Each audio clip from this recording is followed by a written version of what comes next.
بسم الله الرحمن الرحيم الحمد لله رب العالمين والصلاة والسلام على رسول الله وعلى آله وصحبه أجمعين رب اشرح لي صدري ويسر لي أمري واحلل عقدة من لساني يفقه قولي. Alhamdulillah, we now are beginning the final section of the fiqh of purification, and that is the section on menstruation and postnatal bleeding. Now, before we continue, these rulings are not just for women to study, by the way. They're also for men to study because you might be in a situation where you marry someone who might have some questions, or you might have some siblings that might have some questions. You might have some daughters that might have some questions, and so on. And even some rulings in this section also directly relate to the man. So, for example, in the topic of divorce, right? And these are things that we're all going to touch on in this lesson today. So that's why it's very important to study this topic to great depth for just not just sisters, but also brothers as well. So let's get started. What exactly is considered a period? How do we know that a sister has begun her period? The scholars, they've said that even if a tiny amount of blood has come out from the front, whatever the color of that blood, so it could be red, it could be yellowish, it could be dark red, it could even look a bit brown. So long as a tiny amount of blood comes out, it would be considered menstrual blood, and the rulings of menstruation would apply to that woman. This blood must have come out by itself, not because you've hurt yourself, for example, or because of medicine. This blood must have come out by itself for it to be considered as menstrual blood. And likewise, this blood wouldn't be considered period blood if it comes from someone that's way too young, so less than 9 years old, for example, or someone way too old who's gone through menopause at around 50 years or older, or something along those lines, right? So this is kind of the boundaries, if you like, of what is considered period blood and what is not considered period blood. طيب. Since we're on this topic, let's now speak a bit about divorce, clear that out, and then we can go straight into the main rulings for menstruation. Regarding divorce, when a woman divorces her husband, you might or might not know that she has to wait 3 cycles in order to be able to marry someone else, 3 period cycles. Now, do you remember at the beginning, just a second ago, we said that if a tiny amount of blood comes out, this would be considered a period? This does not apply when counting a cycle after divorce. A cycle can only be counted as a cycle if a woman bleeds for half a day at least. If a tiny amount of blood comes out, the rulings of period still apply. But to count one cycle of the 3 cycles after divorce, the woman must be bleeding consistently for at least half a day. From a man's perspective, and this is where you're going to see why these rulings are important for a man as well, it's actually haram to divorce a woman during her period. It's haram. And in the presence of a judge, the judge would force the man to remarry the wife that he divorced during her period. And if he refuses, there would be a punishment for him as well. And that divorce would still count even though he makes them remarry. Why are they forced to remarry? Because if you divorce a woman during her period, this makes the waiting period of her 3 cycles way longer because the period she's in would not count as a cycle. So it actually put hardship on the sister. So if someone actually divorces their wife during her period, they'll have committed a sin, they have to remarry, the divorce still counts, and if they decide to divorce again, then that would be the second divorce counted out of the 3 that they're allowed. Do you see? So now we are ready to start with the general menstruation rulings, inshallah ta'ala. طيب. A period can never last for more than 15 days. 15 days is the absolute maximum. Any bleeding a sister sees after 15 days can be ignored, and that sister can pray and fast normally after doing ghusl. Similarly, there must also be a minimum of 15 days that have passed since the end of the period to consider any new bleeding a brand new period. Does that make sense? And so you have the 15-day period where she's been bleeding. Once she becomes pure, 15 days must pass at least before any new blood is considered a new period. Does that make sense? And so how does a woman know when her period has stopped so that she can do all the counting? The scholars, they've mentioned 2 signs. The first sign is known as qassa, okay? Qassa is basically where you have a white liquid that comes out and it has no traces of blood whatsoever. This is one of the signs that a period has stopped. The second sign is known as jufuf. And this is where a sister, she basically puts a white cloth down there or a tissue or something like that. And when she looks at it, there's zero coloring when she looks at it. There's no color whatsoever. If one of these two signs take place, that means the sister is now pure, she's ready to do ghusl, and then she's ready to now basically go back to worshipping Allah, as normal. And we'll talk about what exactly she can and can't do when she's on or off her period soon, inshallah. So these are the general rulings. The 15 days maximum, 15 days minimum for purity, and then you count a new period after those minimum 15 days, with those two signs being the determining factor if she becomes pure or not. Now we're ready to build on these rulings. There are three categories of women when it comes to the rulings of menstruation. And this is where maybe it will get a little bit complex, but I'm sure you guys will understand it if I go nice and slow, inshallah. The first category is known as a mubtadi'ah. This is a woman who's just got her very, very first period. She's never had a period before. This is the first category, a mubtadi'ah. Then you have the second category, which is a mu'tada. This is a woman who's had multiple cycles and she knows her usual period length, okay? The third category of woman is hamil, a pregnant woman. Sometimes when women are pregnant, they actually bleed during their pregnancy, and this would actually take the rulings of menstruation as we're about to discuss. Now, regarding the first category, mubtadi'ah, a woman who's just got her very first period, this general ruling of 15 days maximum bleeding applies 100% of the time to this sister. She's never had a cycle before, so she doesn't know how long her period is, and so 100% of the time she has maximum 15 days of bleeding before she has to become pure again. Meaning, if she bleeds on day 16, that blood can be ignored and she would be pure and she would pray and fast and do everything as normal, even if there's still blood on day 16. But when it comes to the second category, the mu'tada, the woman who basically knows how long her usual period is, the 15-day limit still applies, but the Sharia takes into account her usual period length.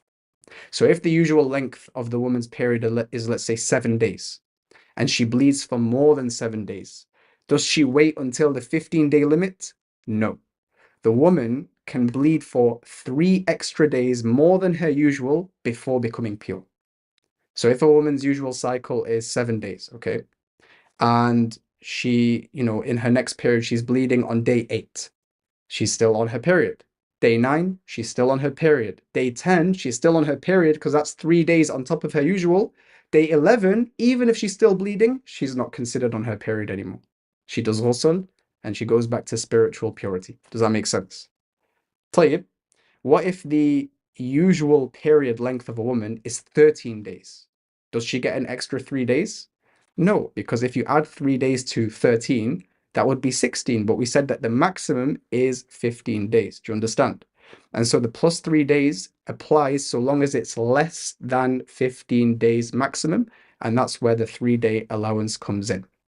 So to summarize, a woman that is from the second category, a mu'tada, who knows her usual period length, let's say it's 7 or 8 or 9, whatever it is, she gets an extra 3 days on top of that where she remains on her cycle, on her period, so long as that does not exceed 15 days.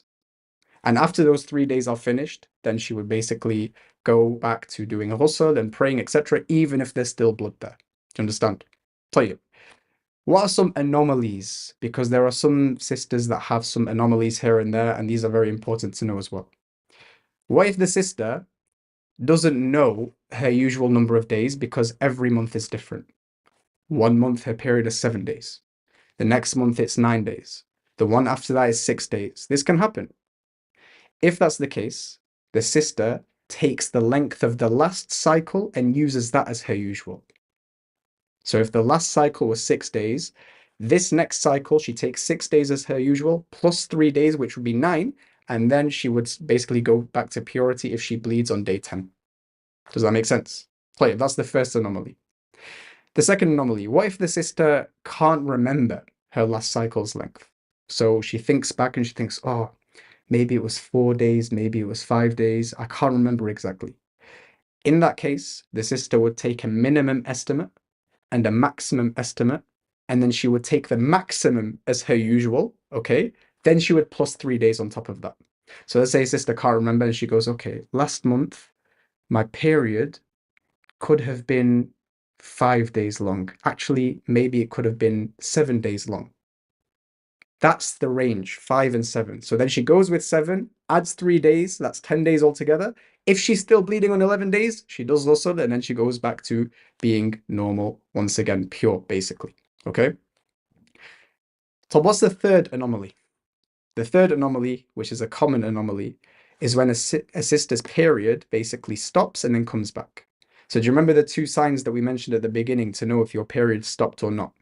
Qassa, jufuf, the white liquid or putting a white cloth, and then there's no trace of blood in either of them.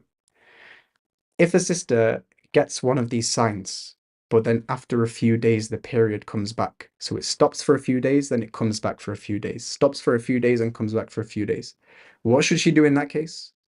In that case, the sister needs to count the days she's on and discount, not count, the days that she's off until she reaches her usual plus 3 days.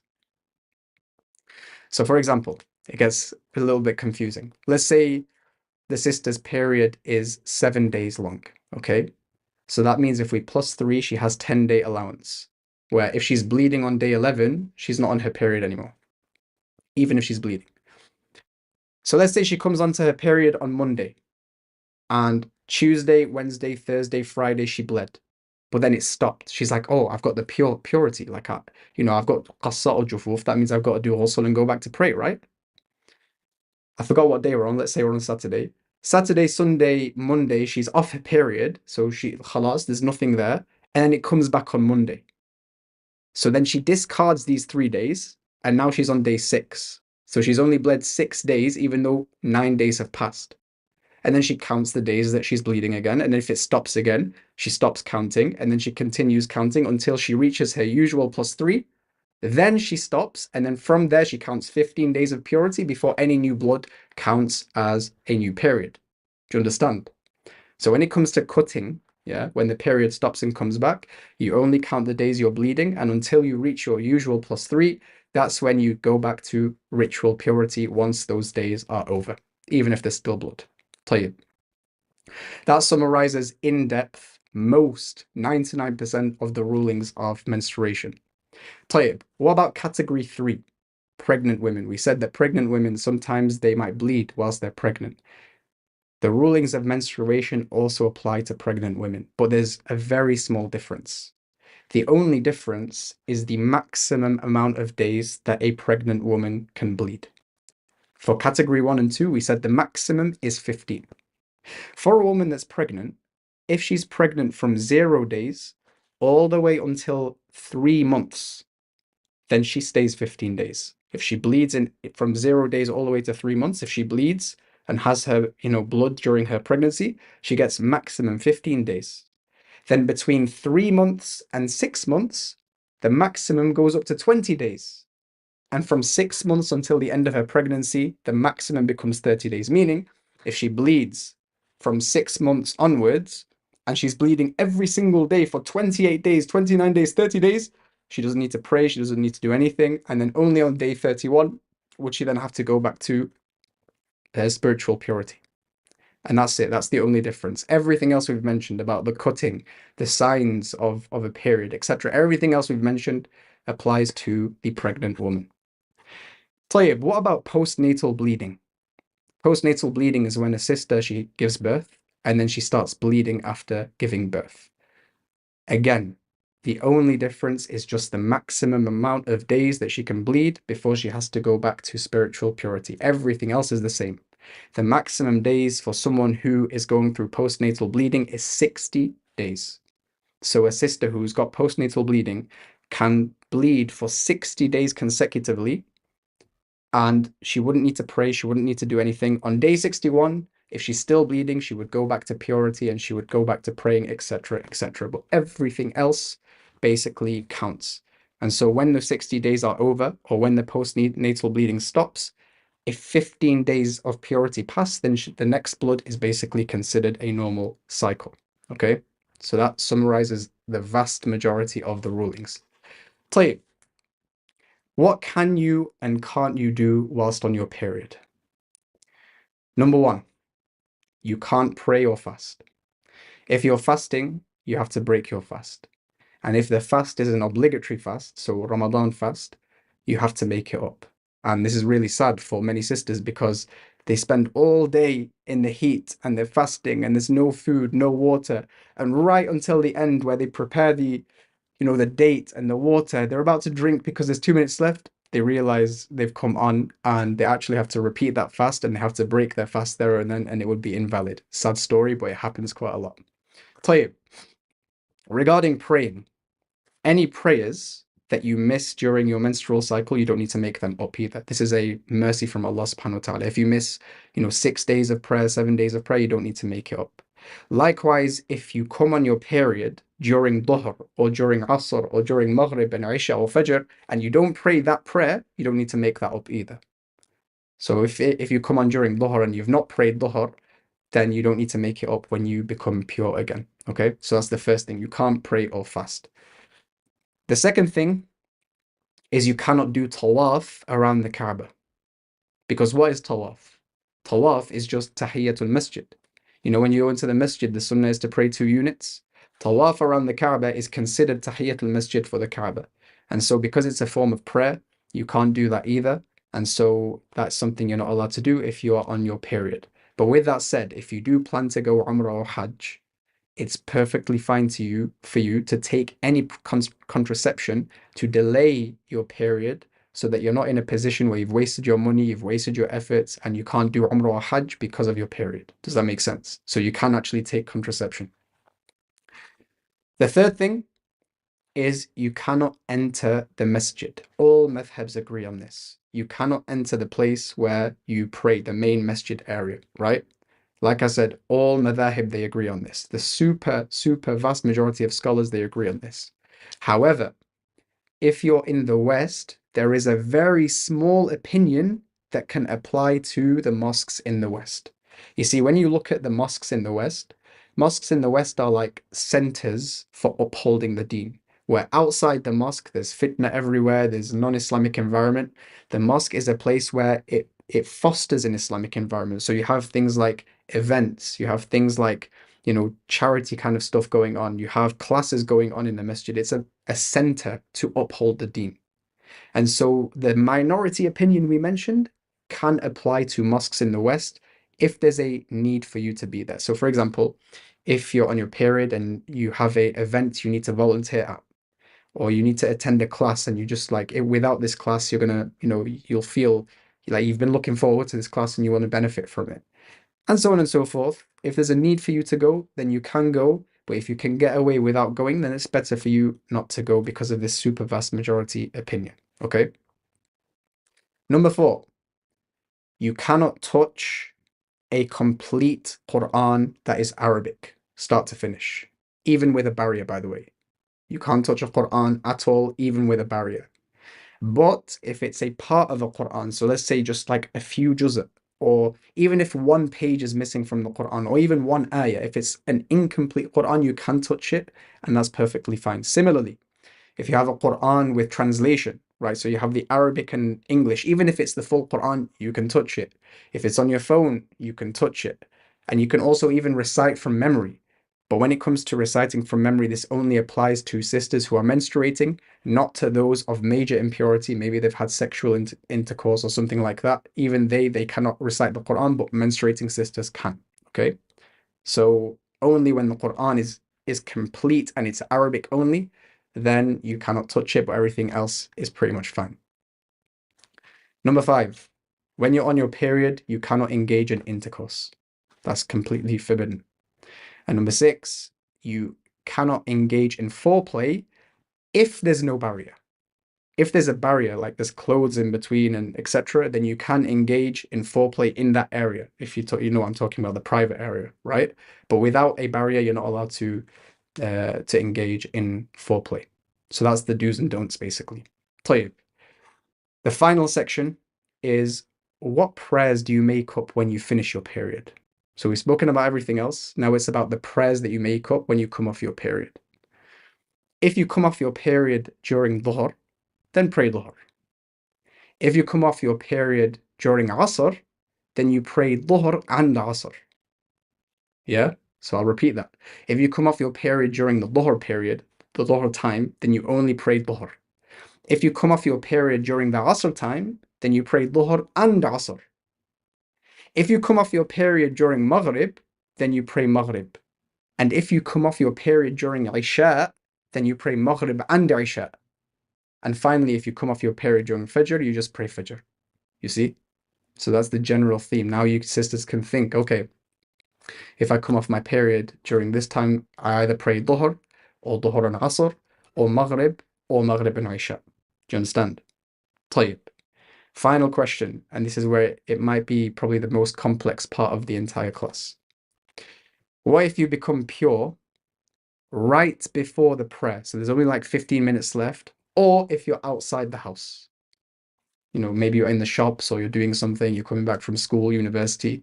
What do you do in that case? Because now you know you have to pray a certain prayer, but you're outside or you can't, or there's only 10 minutes left. What's the rulings for that? طيب. Let's say you get one of the two signs of purity, qassa or jufuf, and there's like 15 minutes left until the prayer finishes. The Sharia, pay attention, the Sharia takes into account the amount of time that you need to, number one, look for something to become pure with. So either water for ghusl or a rock for tayammum, okay? So physically looking for that thing or going to get that thing. Number two, to actually become pure. So the time it takes you to do ghusl, which might be 20 minutes, or tayammum, which is just 1 or 2 minutes, that's also taken into consideration.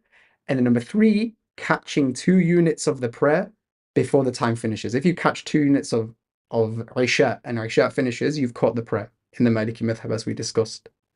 Those 3 times combined, if you basically have enough time for all these 3, then you have to make up the prayer that you're about to basically do. So if it happens in Asr time and there's half an hour left until Asr, you pray Asr basically until it finishes. But in that half an hour, you can find water, you can do ghusl and you can pray. Then you have to do that. Similarly, if you don't have enough time to do ghusl, then you go to tayammum, right?